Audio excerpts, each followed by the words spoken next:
بدلیں زندگی زیتون ٹی وی۔ اللہم صلی علی محمد وعلی آلہ وصحبہ وسلم۔ زیتون ٹی وی۔ الحمد للہ نحمده ونستعینه ونستغفره ونؤمن به ونتوکل علیہ ونعوذ باللہ من شرور انفسنا ومن سیئات اعمالنا من يهده الله فلا مضل له ومن يضلله فلا هادي له وأشهد أن لا إله إلا الله وحده لا شريك له وأشهد أن سيدنا وسندنا ونبينا ومولانا محمدا عبده ورسوله صلى الله تعالى عليه وعلى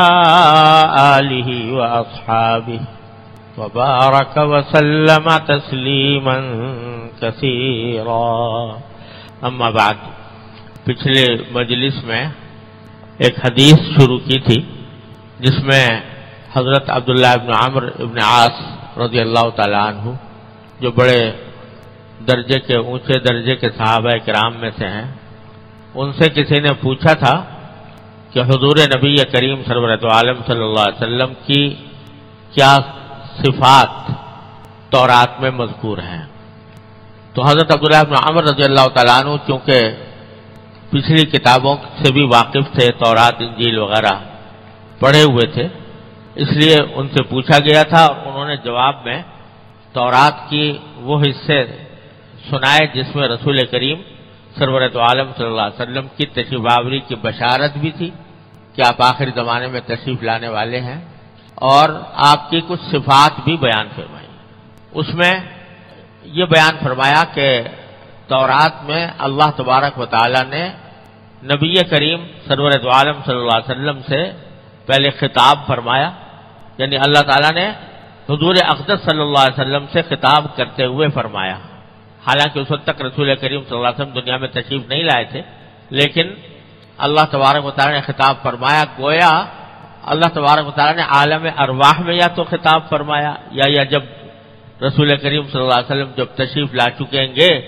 تو گویا وہ خطاب اس وقت متوجہ ہوگا۔ پہلے دو جملے تو اللہ تعالیٰ نے اپنے طرف سے خطاب کے استعمال فرمائے اور پھر عام لوگوں کو رسول کریم صلی اللہ علیہ وسلم کی صفات بتائیں کہ ان کی خاص صفات کیا ہیں۔ تو پہلے دو جملے جس میں نبی کریم صلی اللہ علیہ وسلم سے خطاب فرمایا تو یہ فرمایا انت عبدی و رسولی، تم میرے بندے ہو اور میرے پیغمبر ہو۔ سمیتک المتوکل، میں نے تمہارا نام متوکل رکھا ہے۔ تو ذرا یہ بات میں پچھلی مرتبہ عرض کر رہا تھا کہ حضور نبی کریم سرورت عالم صلی اللہ علیہ وسلم کی تو بڑی اعلیٰ صفات خود قرآن کریم میں مذکور ہیں۔ کہیں یہ فرمایا کہ وما ارسلناک الا رحمۃ للعالمین، آپ سارے عالموں کے لیے رحمت ہیں۔ انا ارسلناک بشیرا ونذیرا وداعیا الی اللہ باذنہ وسراجا منیرا، کہ آپ کو ایک روشن چراغ ہم نے بنا کر بھیجا۔ بڑی بڑی صفتیں اللہ تبارک و تعالیٰ نے نبی کریم صلی اللہ علیہ وسلم کی بیان فرمائی، لیکن سب سے پہلی صفت جو بیان فرمائی وہ یہ بیان فرمائی کہ انت عبدی، تم میرے بندے ہو۔ جس سے پتہ چلا کہ انسان کی جتنی بھی صفتیں ہوں، انسان کتنے بھی کمال کو پہنچ جائے، کسی بھی علم میں، ہنر میں، عبادت میں، زہد میں، کسی بھی مقام پر پہنچ جائے، سب سے اعلیٰ وصف انسان کا یہ ہے کہ وہ بندہ بنے، کہ وہ بندہ ہو اللہ کا۔ عبدیت، اللہ تعالیٰ کی بندگی اور اس عبدیت کا احساس، یہ سب سے بڑی نعمت ہے، سب سے بڑی صفت ہے جو کسی انسان کو حاصل ہو سکتی۔ اور یہ جو بزرگوں کے ہاں کہا جاتا ہے کہ بھئی بزرگوں کی صحبت حاصل کرو، بزرگوں کی صحبت حاصل کرو، ان کے پاس جا کے رہو، ان سے استفادہ کرو، تو اس میں سب سے بڑا مقصد یہی ہوتا ہے کہ عبدیت حاصل ہو جائے، انسان کے دل میں عبدیت کا احساس جاگزین ہو جائے، اللہ کا بندہ بننے کا احساس اس کے دل میں جاگزین ہو جائے۔ پچھلے مرتبہ بھی اس کی تھوڑی تشریح کی تھی، لیکن سچی بات یہ ہے کہ اس کی جتنی تشریح کی جائے کم ہے۔ عبدیت اعلیٰ ترین مقام ہے کسی انسان کا۔ اس کائنات میں رسول کریم سرورت عالم صلی اللہ علیہ وسلم سے افضل کوئی نہیں ہو سکتا. کوئی فرشتہ، کوئی جن، کوئی انسان، کوئی یہاں تک کہ کوئی پیغمبر بھی نبی کریم صلی اللہ علیہ وسلم سے افضل نہیں ہو سکتا. اتنے بڑا مقام اللہ تبارک و تعالیٰ نے اپنے بعد جو کسی کا مقام رکھا ہے وہ جناب نبی کریم صلی اللہ علیہ وسلم. بعد از خدا بزرگ تو ہی قصہ مختصر، اللہ کے بعد سب سے اونچا مقام سرکار دو عالم صلی اللہ علیہ وسلم. لیکن آپ کے سارے مقامات میں سب سے پہلے انت عبدی، تم میرے بندے ہو. تو معلوم ہوا کہ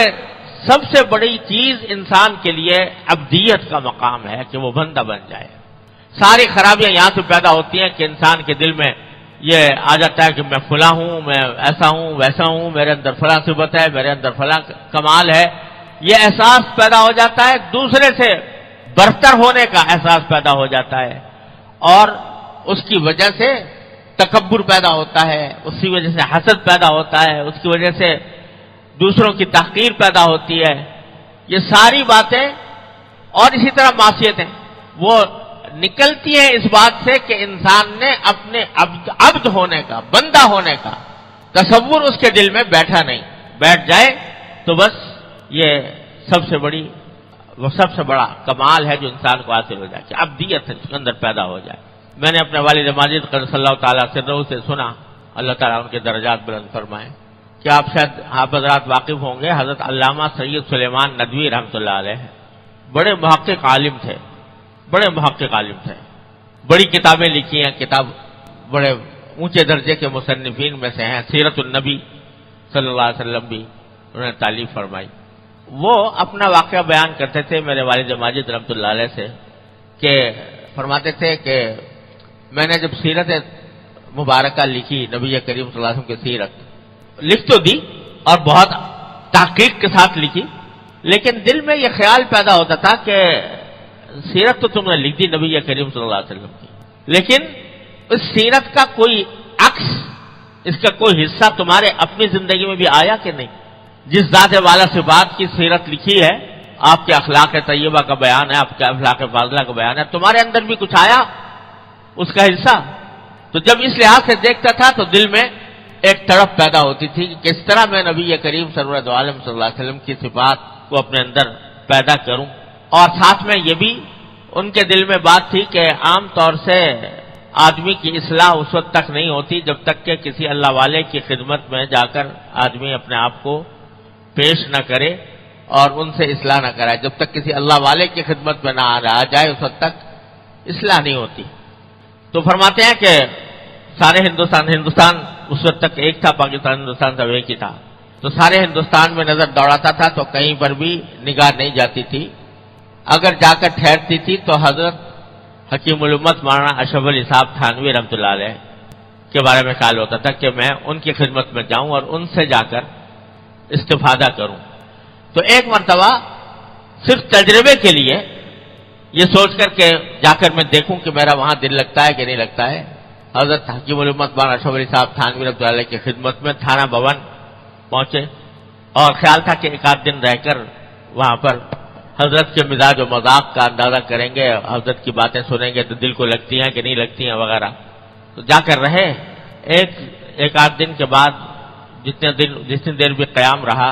تو طبیعت تو مائل ہوئی حضرت کی طرف. جب چلنے لگے تو چلتے وقت حضرت مولانا سید سلیمان ندوی رحمۃ اللہ علیہ نے حضرت تھانوی سے عرض کیا کہ حضرت کوئی نصیحت فرما دی. اور یہ بھی ایک بڑا اچھا طریقہ ہوتا ہے کہ جب کسی اللہ والے سے ملاقات ہو تو اس سے نصیحت کی فرمائش کر دی جائے، بشرطے کہ اس کی طبیعت پر بار نہ ہو، کوئی جلدی میں نہ ہو وہ، تو اس وقت اس سے فرمائش کر دینا کہ کوئی نصیحت کر دیجئے. یہ بڑی اچھی بات ہوتی ہے اس واسطے کہ جب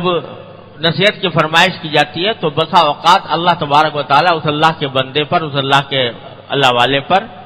وہی بات اس کے قلب میں ڈالتے ہیں جو مخاطب کے لیے فائدہ مند ہوتی ہے. اس کی بڑی عجیب مثالیں ہیں بزرگوں کے قصوں میں. تو اس کے دل میں وہی بات ڈالتے ہیں اللہ تبارک و تعالیٰ کہ جو اس کے لیے فائدہ مند ہوتی ہے. تو اس لیے حضرت مولانا سید سلیمان ندوی رحمۃ اللہ علیہ نے حضرت تھانوی رحمۃ اللہ علیہ سے عرض کیا کہ حضرت کچھ نصیحت فرما دی. تو خود ہی واقعہ سناتے ہیں کہ اس کے جواب میں حضرت تھانوی رحمۃ اللہ علیہ نے فرمایا، اور ہاتھ کو سینے کی طرف لے جا کر ایک جھٹکا دیا اور یہ فرمایا کہ ہمارے ہاں تو اول و آخر نصیحت، اول و آخر سبق اپنے آپ کو مٹا دینا ہے، اپنے آپ کو مٹا دینا ہے۔ ہاتھ کچھ اس طرح ہلایا اور جھٹکا دیا ہاتھ کو، اپنا اول و آخر ہمارے ہاں تو اول و آخر سبق اپنے آپ کو مٹا دینا۔ تو حضرت سعید صاحب فرماتے ہیں کہ جو انہوں نے ہاتھ کو ایک جھٹکا دیا تھا اور یہ جملہ کہہ دیا تھا کہ اپنے آپ کو مٹا دینا ہے، ایسا لگا کہ وہ جھٹکا دل پہ جا کے لگا، وہ جھٹکا دل پہ لگا، اور اس وقت سے میں نے، اس جھٹکے نے میری زندگی میں انقلاب پیدا کر دیا۔ اور جب تک پھر بعد میں مسلسل حاضری ہوتی رہی حضرت والا کی خدمت میں، تو فرماتے ہیں کہ جب تک یہ جھٹکا نہیں لگا تھا اس وقت تک دماغ میں خناس تھا اپنے علم کا کہ اللہ نے مجھے بڑا علم دیا۔ یہ خناس تھا کہ میری تحقیقات ساری دنیا میں پھیلی ہوئی ہیں، میری تصانیف لوگ تعریف کرتے ہیں، تو اس کا دماغ کے اوپر ایک اپنی بڑائی کا ایک احساس پیدا ہو گیا تھا۔ حضرت نے جب یہ فرمایا کہ ہمارے ہاں تو اول و آخر اپنے آپ کو مٹا دینا ہے، اس دن سے الحمدللہ طبیعت ایسی ہو گئی کہ سارے اپنے کمالات، اپنے علوم، ہر چیز کا احساس مٹ کر